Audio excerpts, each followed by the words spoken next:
The Inflation Reduction Act has made headlines with its sweeping reforms aimed at tackling inflation, investing in clean energy, and reforming healthcare costs.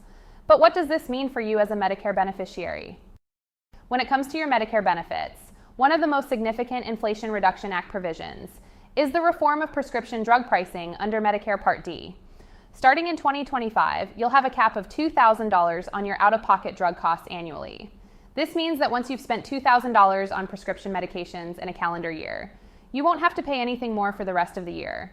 This will provide substantial financial protection against high drug costs.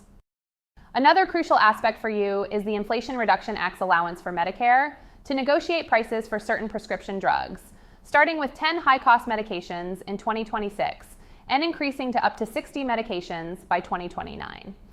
This change is expected to lead to lower costs when filling prescriptions for these negotiated drugs, potentially saving you hundreds or even thousands of dollars per year.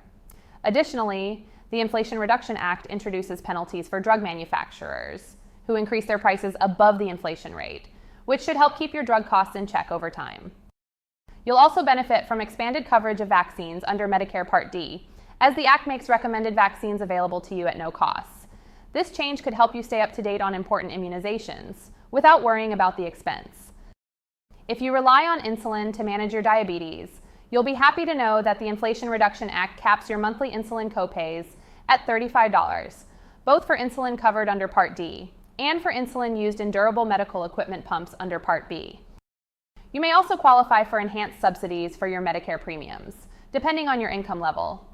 The Inflation Reduction Act extends the enhanced subsidies for Affordable Care Act marketplace plans through 2025, but also impacts Medicare by reducing the percentage of your income spent on premiums. Specifically, if you're eligible for the Low-Income Subsidy Program, also known as Extra Help, or have a limited income up to 150% of the federal poverty level, you may see reduced or eliminated Medicare Part D premiums, deductibles, and copays. Lastly, the Inflation Reduction Act brings changes to Medicare Part B that could improve your access to high-quality, affordable treatments. The legislation aims to increase the availability of biosimilars, which are lower-cost alternatives to expensive biologic drugs. By promoting competition and expanding access to these more affordable options, the Act could help reduce your out-of-pocket costs for certain medications administered under Medicare Part B. While the Inflation Reduction Act's changes to Medicare are significant, it's important to note that you may not see all these benefits immediately. The provisions will be implemented gradually over the next few years, with some changes taking effect sooner than others. As the legislation continues to roll out, you can expect to see your Medicare coverage become increasingly more affordable and comprehensive. As you prepare for the upcoming changes, take time to review your Medicare Part D coverage and medication list during Medicare Open Enrollment. Medicare Open Enrollment is from October 15th until December 7th. Now is the time to join, drop, or switch to another Medicare Part D plan.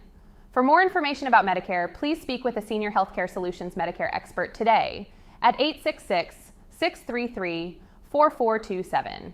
Thanks for watching. Like and subscribe for more Medicare videos.